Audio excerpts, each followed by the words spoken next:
대략 18세기까지 1070만 명 정도가 바다를 건넜는데 도착한 게 한 880만 명 정도 됩니다. 대략 따지면은 한 17% 정도 죽었다는 통계가 있어요. 물론 학자들마다 통계가 다 다릅니다. 그래서 이렇게 많이 죽는 이유는 아까도 말했지만 이제 과적이라는 원인이 있고요.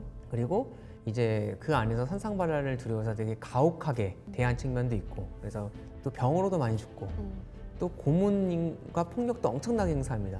왜냐하면 알다시피 여기서 조금이라도 느슨해졌다가는 자기들이 위험해질 수 있기 때문에 아예 노예선 선장들은 배를 탈 때 그 고문 도구를 갖고 탔어요. 그게 다 필수품이었습니다.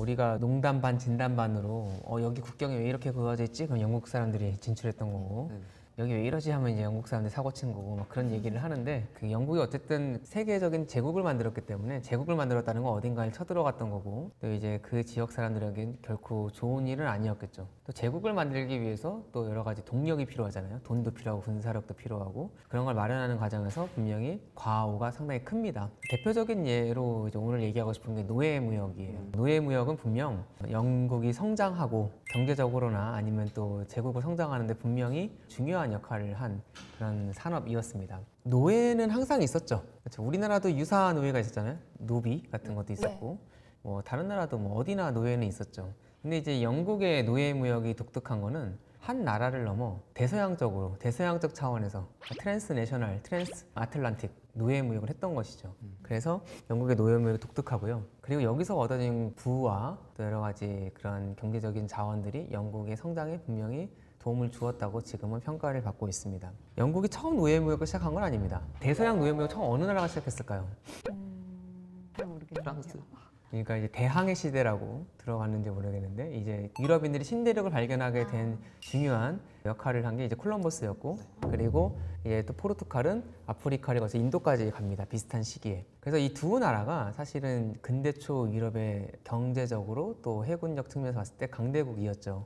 지금이야 뭐 어느 정도 기울여서 내세우는 게 뭐 축구 선수들밖에 없지만, 어쨌든 당시는 되게 잘 나가는 나라였습니다. 그래서 포르투갈이 사실은 이때 노예무역을 되게 잘했어요. 많이 했어요. 1530년대부터 포르투갈은 노예무역을 시작을 했고요. 그리고 이제 노예무역의 1인자였습니다. 그에 비해서 영국이 노예무역을 시작한 건 1663년이니까 상당히 늦습니다. 이때 이제 아프리카 회사라는 회사를 만들고 그 회사에게 노예무역을 할 수 있는 권한을 영국 국왕이 주게 됩니다. 그래서 상당히 늦잖아요. 그런데도 불구하고 금방 따라잡습니다. 그래서 이 1663년부터 1700년 사이에 영국이 약 33만 명 정도의 노예를 파는데, 이게 포르투갈이 그동안 팔았던 노예와 비슷한 숫자입니다. 그러니까 금방 따라잡았던 거죠. 그 이유는 무엇일까? 일단 아까 우리가 여러 번 얘기했지만 영국이라는 나라가 이제 해군이 발달한 나라잖아요.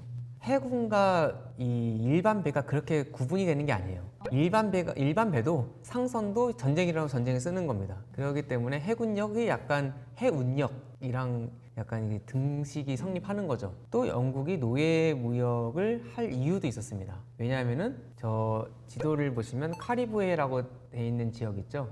카리브해에 영국의 설탕 식민지가 있었는데, 설탕을 만드는 식민지, 설탕을 만들기 위해서 노예 노동력이 필요했던 것이죠. 자, 그래서 이제 그렇게 노예 무역이 영국에 발달을 하게 됩니다. 노예를 누가 팔았을까요? 아무래도 수뇌부. 그러니까 노예를 어디서 데려온지는 알죠? 네. 저기 보이는 아프리카에서 데려와요, 그렇죠? 아프리카에서 데려와요. 아프리카에서 누가 노예를 잡았을까요? 아프리카에 금이랑 은이 엄청 많다고 하셨잖아요. 그거 캐러 간 사람들? 좀 부자들? 뭐 백인들이 가서 잡아왔을 것 같잖아요. 네. 근데 그러지 않아요. 어... 생각을 해보세요. 자기 백인들 입장 소수잖아요, 자기 소수. 네. 어떻게 그 흑인들을 다 잡아올 수 있었겠어요? 원래 아프리카는 뭐 당시 아프리카뿐 아니라 대부분 사회가 그랬는데 노예제 사회입니다. 당시 사하라 사막을 가로지르는 노예 무역도 되게 흥행했었어요. 그래서 아프리카에 정확히 얘기하면 대서양 노예 무역은 아프리카에 있는 노예 무역이 대서양으로 확대가 된 거죠. 그래서 이제 주로 누굴 팔았냐면은 처음에는 뭐 전쟁포로라든가 아니면 범죄를 저지른 사람들, 이런 사람들을 노예로 팔았습니다. 아프리카 안에서. 그런데 점차 노예가 이제 돈이 되는 걸 알게 된 거죠. 그래서 아프리카 안에서 이제 전문 노예 사냥꾼들이 생깁니다. 정확히 말하면 흑인이 흑인을 잡아서 팔았어요. 그래서 그 별로 뭐 피 아예 구분도 없습니다. 그냥 어느 마을 급습해가지고 거기서 다 잡아오는 거죠. 그래서 뭐 어린이나 그런 쓸모없는 애들은 죽이고, 이들이 보기에 죽이고 이제 노예 노동력이 될 만한 사람들을 해안으로 싣고 오는 거죠. 지금의 저 지도를 보면 토고 정도, 베냉 정도에 해당되는 지역에 다호메이 왕국이라고 있는데, 그 왕국은 전 국민이 노예 무역에 달려들어요. 일종의 거대한 다이아몬드 형태의 다단계가 이루어지는 거죠. 전 국민 노예를 갖다 팔고 그리고 거기 국왕이 수익을 챙겨가는 그런 구조로, 그런 노예 왕국도 있었습니다. 그러면 아까 처음에 전쟁 포로나 범죄자들만 노예로 취급했다고 말씀해 주셨는데 이게 인권에 대한 인식이 어느 정도 있었다는 말씀이시잖아요. 인권이라는 개념 자체가요, 네. 상당히 최근에 생긴 거죠. 그렇잖아요. 오죽하면 인권선언문이라는 게 굳이 있겠어요? 그 전까지 인권이 없었다는 얘기 아닙니까? 멀쩡한 시민을 갖다 팔 수는 없으니까. 그런 개념에서 팔았던 거지, 뭐 인권이 있어서 일종의 범죄자나 뭐 표현을 팔았다 그런 건 아닌 것 같아요. 명분이 필요한. 일종의 사회에서 팔아도 되는 사람들, 피라미드 맨 아래에 맨 아래 있는 사람들, 사람들을 사회 내부에적 외부에적 그런 사람들 처음엔 팔았으나 이게 돈이 되자 이제 그런 거 가리지 않고 이제 뭐 아무나 갖다 판 거죠. 진짜 근데 비싸 아무나 보여서. 갖다 팔게 되면 자국민을 거의 파는 거와 다름없게 되는데, 거기에 대해서는 위 로얄층은 경계심 같은 건 없었을까요? 그러니까 이제 지금 같은 우리 민족 그런 개념이 없었던 거예요. 민족이라는 개념도 사실은 생각보다 최근에 생깁니다. 그렇기 때문에 이제 뭐 옆마을, 근데 이제 우리가 생각하는 옆마을 같은 나라 아니야, 그건 되게 근대적인 생각인 거고, 그러니까 조금 멀리 가면은 그냥 뭐 말도 다르고 뭐 풍속도 다르고, 그럼 뭐 얼마든지 잡아다 파는 거죠. 우리가 지금의 관점으로 같은 민족이다, 뭐 이제 같은 뭐 나라였다 그렇게 보는 건 좀 쉽진 않아요. 그래서 잡아 팝니다. 문제는 뭐냐면 내륙에서 잡아서 백인들이 있는 해안까지 데려와야 되잖아요. 데려오는 과정에서 되게 많이 죽어요. 뭐 인프라가 되게 없었겠죠, 약했겠죠, 그렇죠? 뭐 길도 잘 없었을 것이고, 또 가는 길에 뭐 제대로 먹여주긴 했겠습니까? 그리고 또 도망갈까봐 또 막 채찍질하죠, 목에 뭐 저렇게 묶고 끌고 가죠, 막 그런 식으로 많이 끌고 갑니다. 그래서 뭐 어느 정도 걸리는지는 사람마다 다른데, 이제 나중에 이제 시간이 흘러 흑인들 중에 해방 노예, 자유를 얻은 노예들 중에 또 교육을 받은 사람들이 수기를 남겨요. 대표적으로 이제 에키아노라는 사람이 이제 흥미로운 이야기라는 그런, 이 사람은 자기 그 마을에 거의 뭐 왕자 같은 위치였는데 어느 날 갑자기 급습을 당해가지고 팔려옵니다, 자기 여동생과. 그래가지고 이제 나중에 여동생 헤어지고 결국은 이제 영국까지 오게 되는데, 자기 마을에서 해안까지 끌려면 한 6개월 걸립니다. 그러면 해안가에 와서, 저기 아까 말한 다오메이 왕국의 해안가인데 저 멀리 이제 노예 선도 보이고 그래요. 근데 이제 노예 선이 이제 백인들이 항상 오는 건 또 아니에요. 왜냐면 백인들도 되게 멀잖아요. 네. 그러니까 언제 올지 모르지만 저기 가다 놓고 또 기다려요. 기다리는 중에도 많이 죽습니다. 뭐 도망갈까봐 또 가둬놓고, 또 좁은 데 가둬놓고, 밥은 제대로 주겠어요? 또 위생도 안 좋겠죠? 그래서 기다리는 동안도 많이 죽습니다. 그리고 또 노예선이 와요? 그럼 멀리서 온 백인 선원들은 또 이들 입장에서 상품 가치가 있는 사람만 태웁니다. 너무 자기들이 들인 비용이 많지 않습니까? 그래서 뭐 병들었거나 너무 약해 보이거나 그런 사람들은 다 선별해서 조사를 해요. 뭐 이두 세보고 뭐 이렇게 앉았다 일어나 시켜보고 뭐 들어보라고 하고 막 그렇게 해가지고 상품 가치가 있는 사람들을 태웁니다. 그래서 실제로는 잡아온 노예들 중에 50-60% 정도만 노예선을 타게 됩니다. 오다가 이제 많이 죽고, 오는 과정에 많이 죽고, 기다리는 중에 많이 죽고, 또 남은 노예들은 많은 경우 저기서 결과적으로 죽어요. 다시 되팔려야 되는데 그 과정 속에서 죽고, 되팔리지 못해서 죽이기도 하고, 그래서 결국은 거의 죽습니다. 그럼 이제 노예선을 타면 여기서는 좀 괜찮은가? 진정한 헬 게이트는 이제 여기서 열리는 거죠. 다음 장면을 볼까요? 저게 이제 나중에 영국에서 노예무역 폐지 운동이 일어나는데요. 1780년에 노예선으로 이제 사용되기 시작한 브룩스호라는 배의 단면도입니다. 그들이 노예무역을 반대했던 사람들이 이 노예무역의 참상을 알리고자 그렸던 설계도예요. 여기 보시면 배가 이제 상갑판, 하갑판이 있고, 저 밑에 막 뭐 가득 채워놨잖아요. 저게 사람이에요. 그래서 되게 유명한 그림이에요. 사람이고 빽빽히 저렇게 태어났는데, 잘 보시면 이제 하갑판에 290명이 누워 있고, 상갑판에 저 삥 둘러서 130명 정도가 누워 있습니다. 총 자트리 공항까지 합치면 487명 정도의 노예가 누워 있어요. 사람을 물건처럼 쌓아놨네요. 그렇죠. 아예 카고라고 불렀어요. 카고. 그 화물을 카고라 그러잖아요. 네. 당연히 인간이라는 인식이 있었으면 저렇게는 안 했겠죠. 자, 그래서 이렇게 빽빽하게 누워 있고, 그나마 저게 영국에서 너무 비인간적이다라고 해서 법으로 노예 1인당 할당된 면적을 지정을 해요. 근데 이제 그 면적대로라도 지켜지면 저렇게 과적은 안 될 텐데 잘 지켜지진 않습니다. 근데 그나마 면적을 규정한 법, 돌변법이라고 하는데 그게 통과된 다음에 그려진 모습이에요. 그러니까 얼마나 그 이전에 얼마나 더 태웠는지. 브룩스호가 많이 태웠을 때는 650명까지도 태웁니다. 그래서 과적은 항상 문제예요. 여기서 과적 때문에 되게 많이 죽습니다. 왜 이렇게 많이 태웠을까요? 가장 돈을 아끼면서 음. 운송비를 좀 아끼기 위해서이지 않을까? 맞아요. 잘 말해줬는데 되게 멀리 왔잖아요. 그러니까 이제 오는 데만 7, 8주 걸려요. 또 이제 건너가는 데도 한 비슷하게 걸리고 카리브해에서 영국으로 오는 기간도 꽤 걸립니다. 몇 달 걸립니다. 그러니까 상당히 오랜 시간이 필요한 또 이제 상당히 거친 바다를 가야 되는 그러니까 하이 리스크 그런 산업인 거죠. 그러니까 하이 리턴을 원했어요. 그러니까 최대한 많이 태우려고 했죠. 그리고 일단 뭐 별로 사람 취급 안 했으니까 뭐 가득가득 태우는 점도 있었고 또 이제 나중에 이게 악순환이 됩니다. 왜 악순환이 되면 많이 또 죽어요. 그러니까 많이 죽는 걸 알아서 그걸 감안해서 또 더 태웁니다. 그래서 저렇게 과적은 항상 문제가 돼요. 저렇게 빽빽하면 먹는 것도 어떻게 보면 씻는 것도 배송하는 것도 당연히 안 어려웠을 되죠. 텐데. 가장 두려워하는 게 뭐냐면요. 이제 선상 반란이에요. 그러니까 노예들은 어차피 잃을 게 없어요. 그렇죠? 어차피 잃을 게 없기 때문에 조금만 풀어줘도 뭐 달려들거나 정 안 되면 자살이라도 하려고 합니다.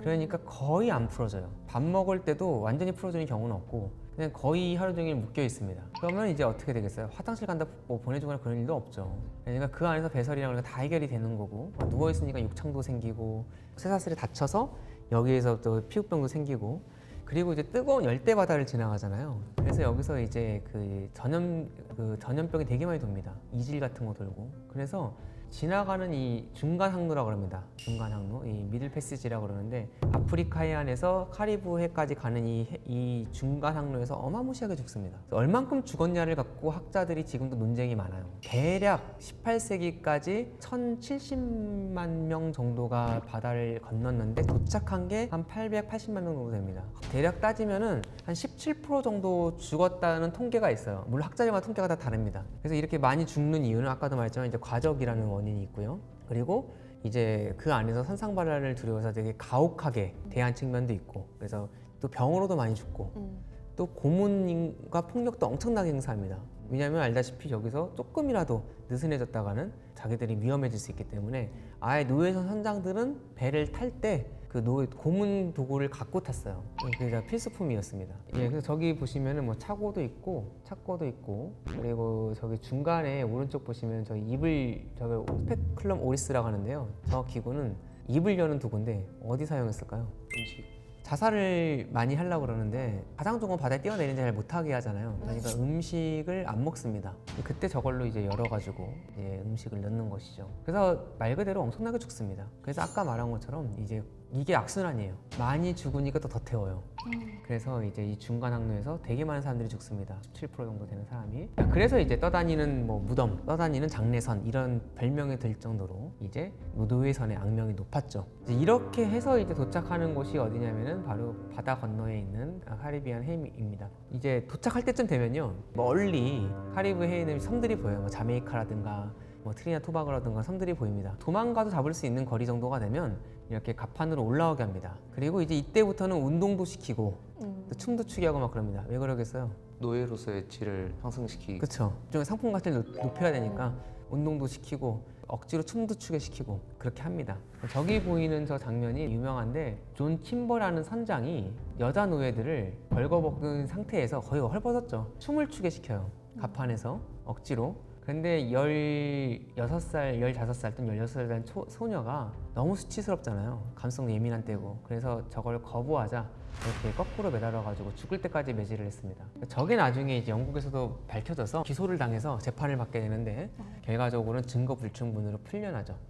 예, 그런 사건도 있었습니다. 자, 이제 그렇게 해서 이제 도착을 하면은 서인도 제도에 있는 사탕수수 농장에 가게 되는 것이죠. 그래서 사탕수수라는 것 자체가 지금은 이제 설탕을 여러 가지 방법을 만들겠지만 당시는 사탕수수로 만드는 게 일반적인 방법이었고 사탕수수에서 설탕을 만들어낼 필요가 있었다는 건 유럽에서 그만큼의 수요가 있었다는 얘기겠죠. 특히 이제 영국은 이때 저 멀리 동방에서 차가 수입이 되는데 파랑 설탕을 섞어 먹으면 되게 맛있잖아요. 네. 그래서 설탕 수요가 엄청나게 높아져요. 설탕은 만들어내는 게 사탕수수로 만들어내잖아요. 처음에 영국 사람들이 처음부터 흑인들을 동원했던 건 아닙니다. 처음에는 백인 노동자 데려와서 여기서 사탕수수 농장에서 일을 시켜봤는데 풍토병에 걸려서 자꾸 팍 쓰러지는 거예요. 그리고 노동력도 꽤 약하고, 그래서 이제 나중에 동원하게 된 게 바로 노예였습니다. 기후도 비슷하고 노동력도 꽤 강하고, 그리고 노예 입장에서는 여기 도망칠 곳도 없어요. 그래서 노예 노동력을 여기 본격적으로 이제 투입을 하게 됩니다. 저 사탕수수가 보통 3m가 넘는데 저거를 이제 막 베기 시작을 해요. 그런데 베서 이게 빨리 즙을 짜내야 된대요. 착즙을 해내서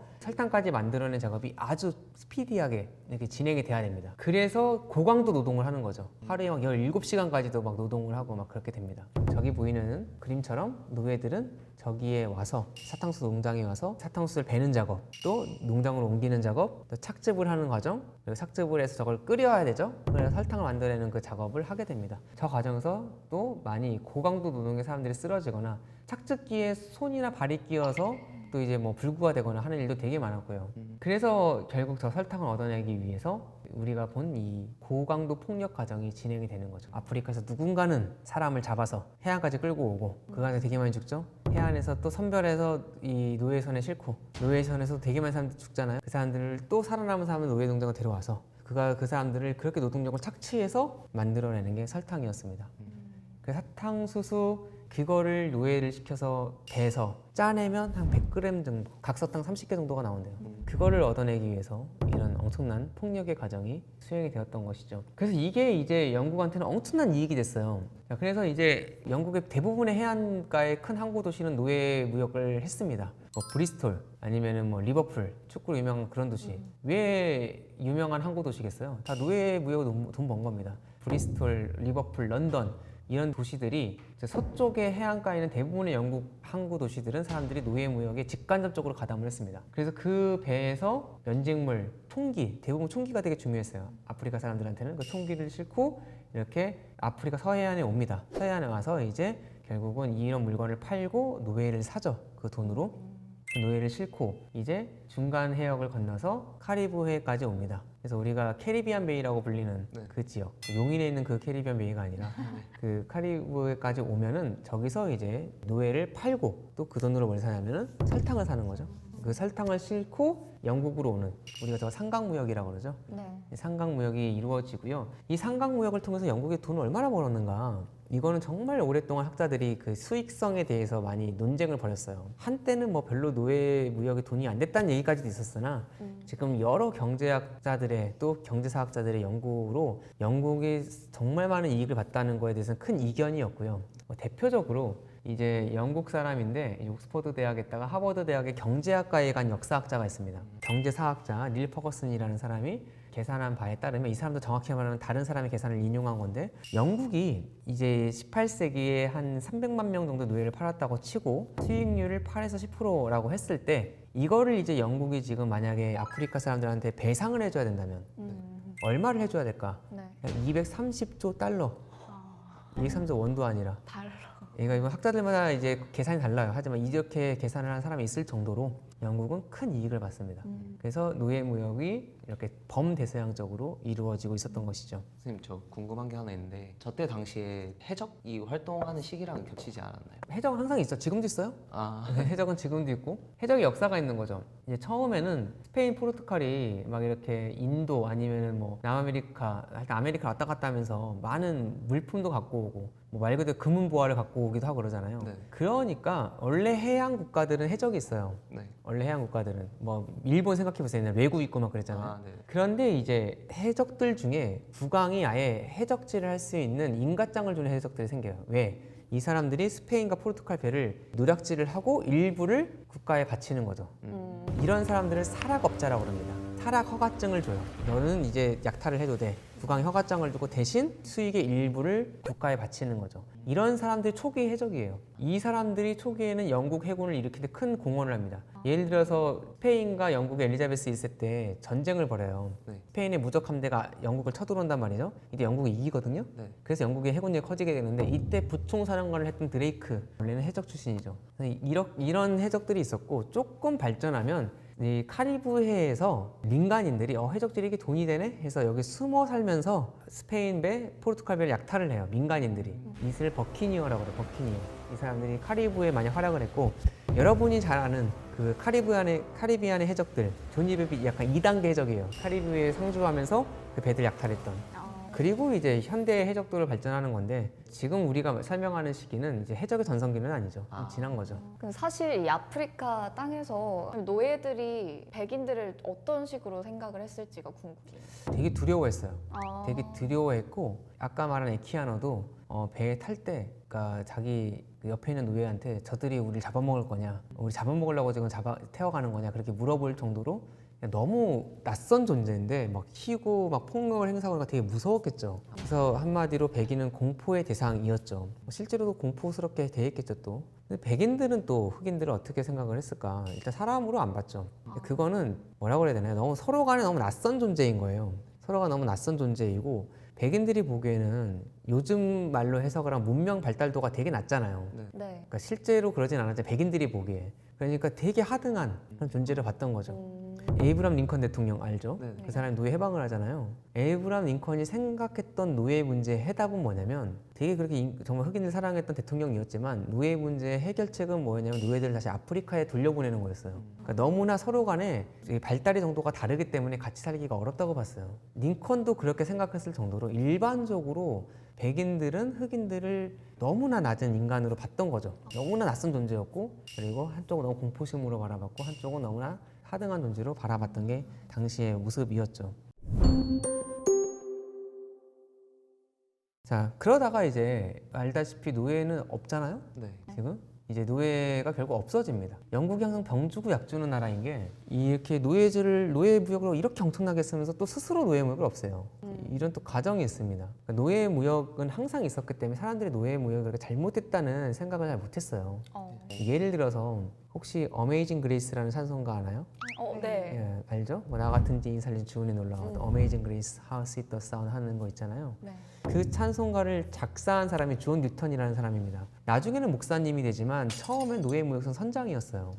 이 사람이 노예무역선을 타고 오다가 큰 폭풍을 만납니다. 죽을 뻔해요. 사람이 위기 국면 속에서 어떻게 합니까? 신을 찾고 기도를 하게 되죠. 네. 그래서 간절히 기도를 합니다. 그런데 정말 살아나게 돼요. 각종 폭풍에서 벗어나서 너무 고마워서 나 같은 지인 살리신 주 은혜 놀라워하면서 어메이징 그레이스라는 그 유명한 찬송가를 작사합니다. 그래서 알려져 있기로는 이 사람이 그래서 노예 무역을 했던 그 죄를 회개하고 지은 찬송가가 이거라고 얘기하지만 실제로는 어메이징 그레이스 작사하고도 6년간 노예 무역선 선장을 더해요. 그 정도로 노예 무역이라는 거는 항상 해왔던 거고 이게 잘못했다고까지 생각하기가 쉽진 않았던 거예요. 그러면 왜 도대체 1780년대에 갑자기 노예 무역과 노예 제도에 대한 반대 운동이 일어나게 됐는가? 노예들이 사람인가? 라고 생각하게 되는 계기가 있어요. 뭐냐면 영국이 기독교 국가잖아요. 네. 그러니까 이제 이 지역에 선교사들이 있어요. 선교사들이 가서 처음 선교를 한 대상은 여기 있는 백인들입니다. 그런데 점차 교회에 흑인들이 와요. 그래서 막을 수도 없죠. 그래서 어떻게 기독교인인데 온다는데 막습니까? 1740년대에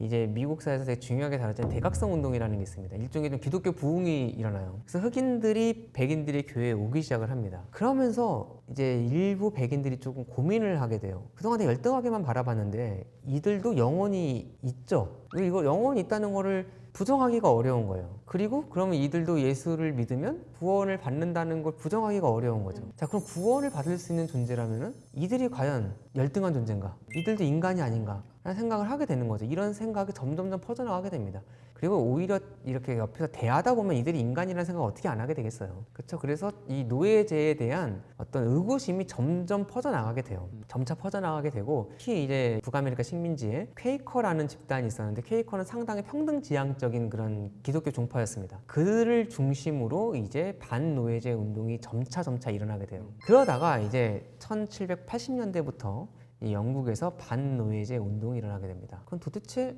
왜 이 시기에 반노예제 운동이 일어나게 됐을까? 여기서 이제 요즘에 중요하게 이건 되게 정말 학자들이 많이 싸운 문제인데 요즘에 중요하게 생각하는 게 뭐냐면 바로 미국 독립전쟁이에요. 왜 그랬을까? 자, 미국이 어디로부터 독립을 했습니까? 미국 독립한 건 알죠? 네. 미국이 어느 나라부터 독립했어요? 미국이 영국으로부터 독립했잖아요. 아, 예. 미국이 영국 식민이었던 거 몰랐어요? 알았어. 순간 여쭤보시 물어보니까 학생들이 당황을 하더라고요 항상. 그러니까 미국이 원래 영국 식민지였잖아요. 근데 영국으로부터 독립을 했잖아요. 그렇죠? 그러니까 독립 전쟁 중이잖아요. 네. 그러니까 이 독립 전쟁 이 속에 과정 속에서 서로 간에 이제 물리적으로도 싸우지만 명분으로도 싸우게 되잖아요. 명분 싸움도 하게 되잖아요. 이때 미국 독립파가 미국 안에서도 모두 독립을 찬성한 건 아니에요. 독립파가 있고 또 충성하는 사람들이 있어요. 독립파가 영제국을 비판을 하는데 어떻게든 이 제국이 좀 부도덕하고 나쁜 제국이라는 얘기를 해야 될 거 아니에요? 이때 비판의 거리로 떠올랐던 게 뭐냐면 영제국이 행했던 노예무역이었어요. 그러면 또 미국 안에 있는 이 충성파와 또 영국 사람들도 이 미국 독립파를 또 비판을 해야 될 거 아니에요? 네. 네. 이때 많이 비판을 했던 게 뭐였냐면 미국 사람들이 하고 있는 노예제였어요. 노예무역을 비판하는 너희는 얼마나 위선적인 존재냐면 너희 옆에서 노예들 그렇게 괴롭히면서 이 위선자들 하면서 비판하게 되는 거죠. 미국 독립이라는 배경 속에서 그동안 노예제는 항상 있었잖아요, 사실은. 네. 그런데 노예무역과 노예제를 비판하는 게 정치적인 중요성을 띠게 되는 계기가 되었다. 자, 그래서 이제 이렇게 반노예제 분위기가 좀 일어나고 있었는데 영국 의회에 가서 누군가는 노예무역을 없앱시다라고 얘기하고 노예무역 폐지 법안을 낼 사람이 필요했겠죠.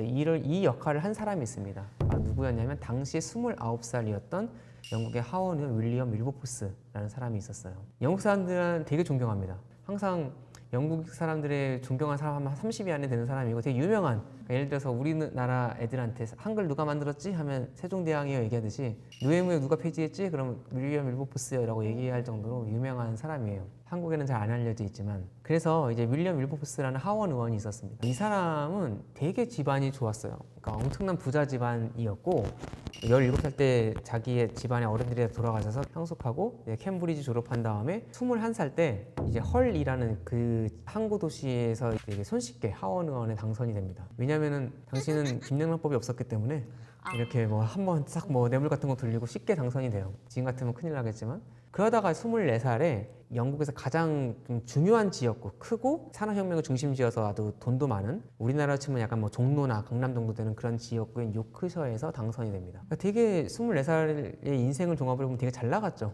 그렇죠? 그 친구가 또 누구였냐면 같이 국회의원 당선된 친구가 있는데 이 사람이 윌리엄 피트라고 24살 때 영국 총리가 돼요. 여러분 몇 살이죠? 지금 저 제 나이인데 아, 그래요? 그러니까 여러분은 끄덕끄덕 하고 있지만 이 사람은 총리가 됐습니다. 그러니까 종합을 해보면 정말 인생이 잘 나가잖아요. 되게 부자에다가 가장 큰 지역구의 국회의원이고 친구가 총리고. 그런데 25살 때 이 사람이 약간 종교적인 체험을 해요. 그래서 기독교에 귀의를 하고, 그리고 이제 내가 왜 그럼 정치를 해야 될까라고 고민을 하다가 자기 인생의 약간 목적을 세우는 게 이제 바로 노예무역 폐지였습니다. 내가 정치를 왜 해야 될까라고 생각을 했을 때 우리나라의 여러 가지 악습 중에 이 노예무역을 없애는 일을 내가 해야겠다라고 생각을 해서 이제 자기 인생을 여기에 투자를 하게 되죠. 근데 다른 사람들은 이제 죄의식이 되게 옅었다고 하시잖아요. 노예무역에 대해서. 그럼 그 사람은 그게 좀 이게 잘못이다라는 걸 어떻게 깨달았는지. 미국 독립혁명 과정 속에서 이 노예무역과 노예제도에 대한 비판이 좀 일어나고 있는 분위기였고, 그럼에도 불구하고 대부분의 사람들은 노예무역에 아직 관심이 없었어요. 그런데 이 윌버포스가 아까 말했듯이 약간 종교적인 체험을 하고 기독교에 귀의하면서 처음엔 정치를 간두려고 했어요. 네. 양심상 또 종교적인 신념상 되게 그런 걸 지켜가면서 정치를 하기가 너무 어렵잖아요, 사실. 너무 정치는 부패도 많이 해야 하고 그러잖아요. 그럴 때 이제 자기가 좀 이 정치를 할 수 있는 어떤 명분, 대의 명분을 찾았을 때 노예무역은 정말 내가 충분히 인생을 투자할 만한 일이구나 생각을 했던 것이죠. 그래서 이제 이 일을 이제 해 나가게 됩니다. 그리고 이제 윌버포스가 29살 때 이 일을 시작하는데요. 노예무역을 없애는데 20년이 걸려요.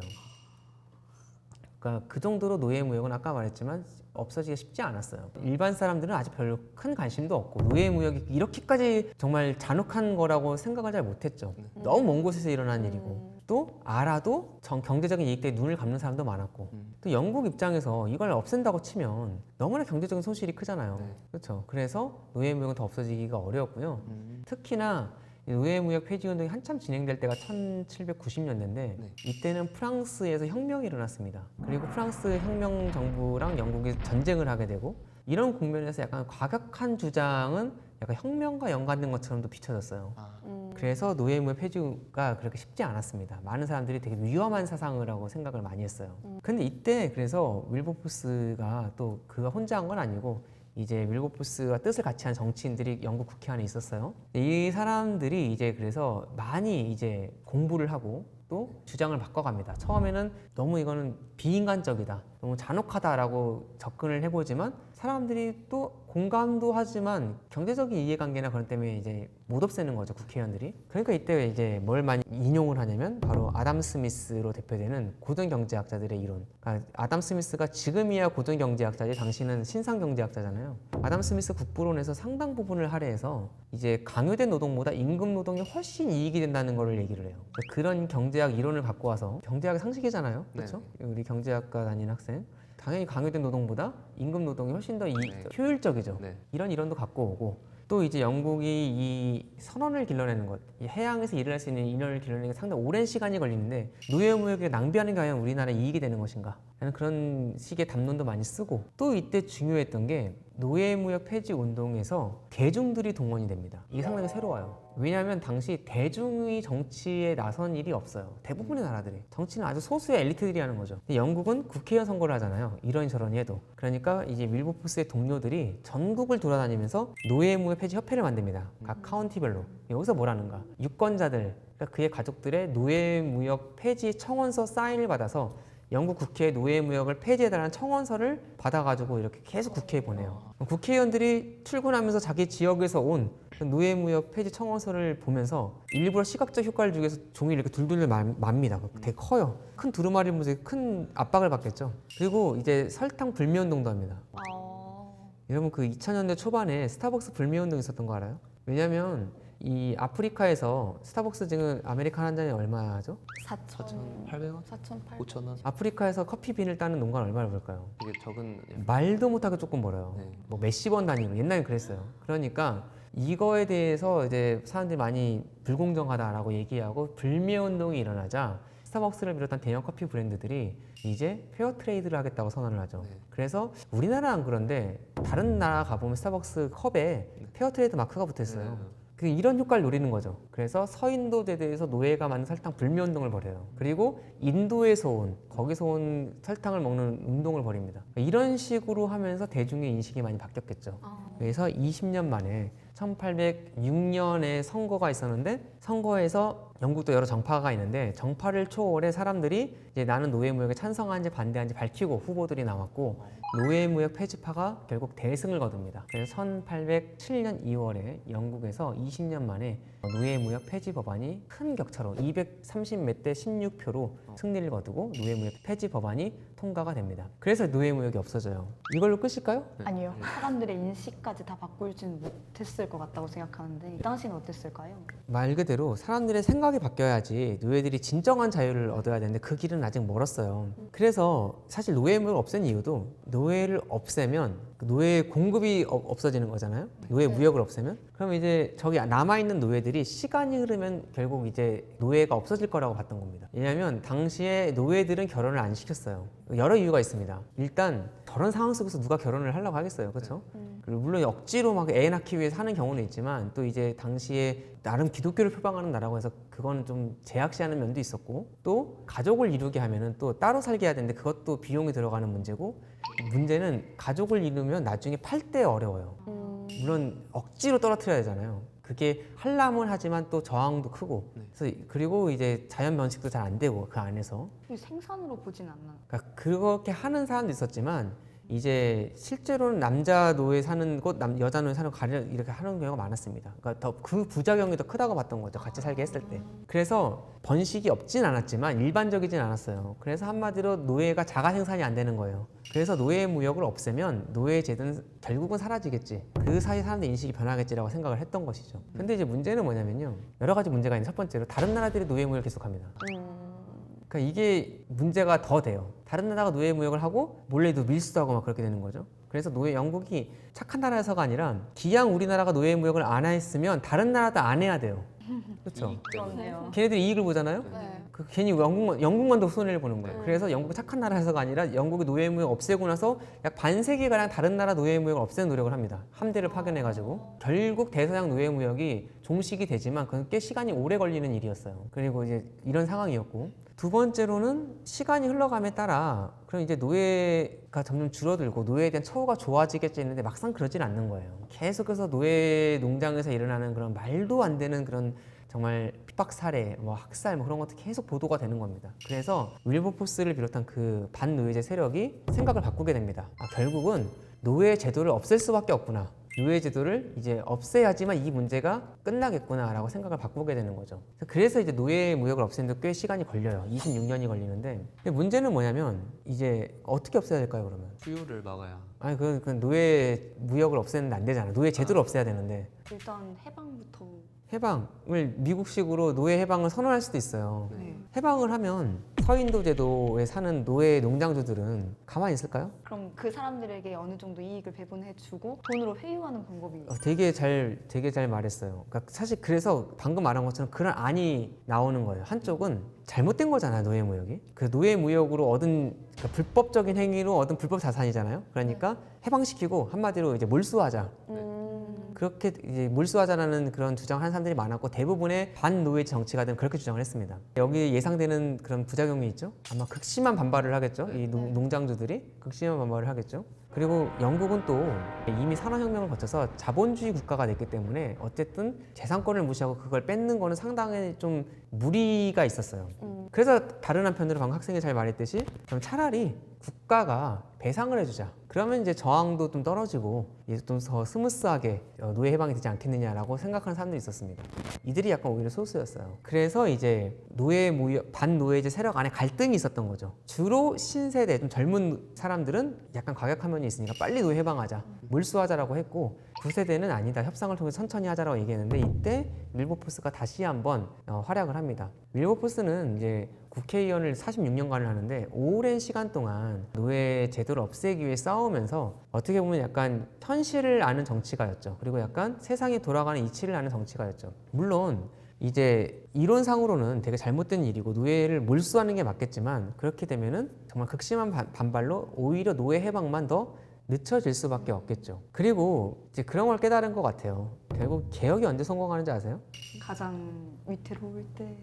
이태로 올 때 맞아요. 막상 사실 이제 노예 해방은 노예 무역은 나폴레옹이랑 한참 전쟁할 때 노예 무역이 없어지거든요. 그러니까 밑으로 올 때 약간 오히려 개혁을 하게 돼요. 그런 면도 있습니다. 근데 그와 더불어 개혁이라는 거는 착한 사람뿐 아니라 나쁜 사람이 조금 동조해줘야 돼요. 그러니까 이 힘과 힘의 대결로 가면 잘 안 돼. 나쁜 사람들 중 일부가 나쁜 사람 표현이 약간 웃기긴 하지만 노예제를 찬성한 사람들 일부가 좀 찬성을 해줘야 돼요. 그러기 위해서는 우리가 옳다고 무조건 밀어붙이는 게 아니라 설득하는 과정 그리고 이들에게도 약간 퇴로를 열어주는 과정이 필요하다. 서인도 제도에는 농장도 전체가 쌓을 게 아니라면 이들에게 약간의 보상을 해주고 그다음에 이들이 스스로 노예 해방에 동참할 수 있게 해주는 게 더 어떻게 보면 현명한 방법일 수 있겠죠. 그래서 윌버포스가 반노예제 협회가 있었거든요. 그 안에서 과격한 저장을 하는 사람들을 설득을 해서 결국은 여론이 노예 농장주들에 대한 정부 보상 그리고 이들을 그럼으로 인해서 해방을 하는 것으로 이견이 모이게 됩니다. 결국 1833년에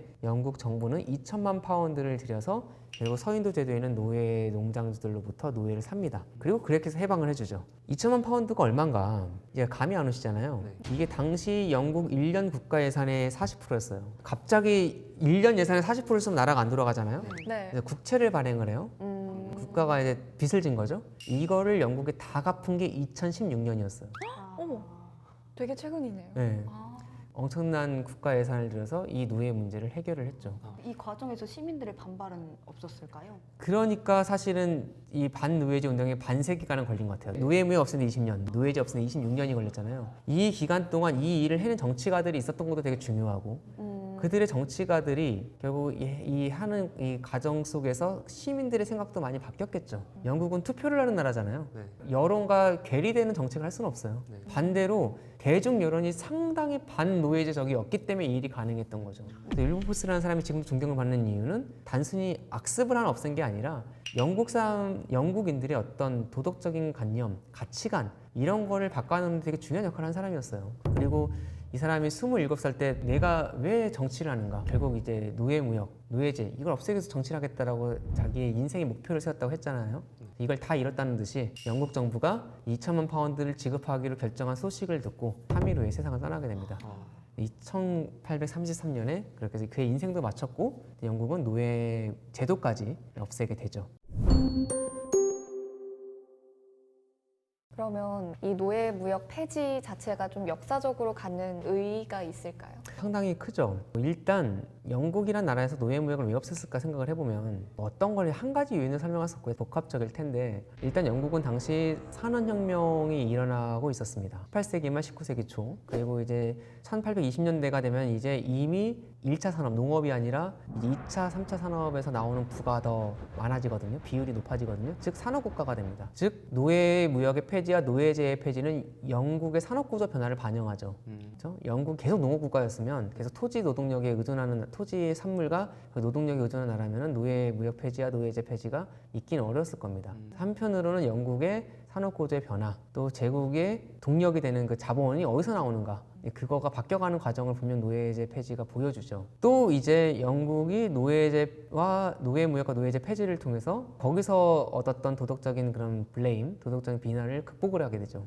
사실 이제 잘 보세요. 영국이 노예무역 폐지할 때는 나폴레옹과 한참 싸웠습니다. 그리고 이제 노예제 없앨 때는 한참 이제 다른 나라 식민지를 뻗어나갈 때입니다. 즉 영국이 자기 시스템이 상당히 우월하다. 그냥 힘만 센 게 아니라 도덕적으로 우월하다는 걸 보여야 될 필요가 있는 때였습니다. 그때 우리는 노예무역, 노예제도 같은 악한 제도를 스스로 없앨 수 있는 그런 나라라는 걸 보여주는 게 결코 손해는 아니었던 거죠. 또 변화된 국민들의 가치관도 얘기를 해야 될 것 같아요. 영국은 착한 나라가 아닙니다. 영국 정치인들은 뭐 예나 지금이나 정치인들이 그렇게 뭐 도덕적인 존재는 아니죠. 하지만 생각을 해보세요. 영국은 북한 같은 독재 국가가 아니에요. 한 사람이 없애야 하고 없앨 수 있는 그런 나라가 아닙니다. 종교가 물론 중요하긴 하지만 이란 정도로 막 그런 신정 국가가 아니에요. 고도로 발달된 자본주의 국가, 공업 국가예요. 그런데 그런 나라에서 상당히 이익성이 높은 산업을 없앴다는 게 뭘 보여주는 거겠어요? 국민들의 가치관이 상당히 바뀌었다는 걸 반증하는 거겠죠. 그거를 정치가들도 어느 정도 인식할 수밖에 없게 된 거죠. 이건 상당히 큰 변화입니다.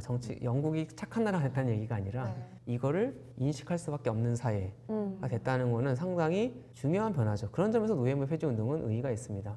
마지막 하고 싶은 얘기는 그런 거예요. 국가도, 개인도 국가도 실수를 합니다. 잘못을 저지르죠. 그런데 중요한 건 이걸 잘못을 인정하고 바로잡으려는 노력을 하는 건 되게 중요한 것 같아요. 영국이란 나라가 그래도 영제국은 정말 비판할 게 많은 나라임에도 불구하고 분명 큰 성과를 거두어낸 나라잖아요. 네. 제국도 넓었고 또 자유무역도 했고 어쨌든 이뤄낸 그 역할이 큰 나라이잖아요. 그 이면에 영제국이 잘했거나 좋은 시스템이었다는 게 아니라 그 큰 제국을 만들어내는 이면에 영제국이 필요했던 자본력과 또 도덕적인 명분 제공하는 그 일부 중 하나가 저는 노예제도를 없애는 과정이 있었던 것 같아요. 그리고 참고로 그래서 제가 윌리엄 윌버포스에 관한 책을 이제 써서 이제 곧 책으로 나오거든요. 전기를 써서 12월이 되면은 한번 나올 것 같으니까 꼭 사서 구입해 주시면 감사하겠습니다. 저도 사겠습니다. 네, 감사합니다. 기대하고 있겠습니다.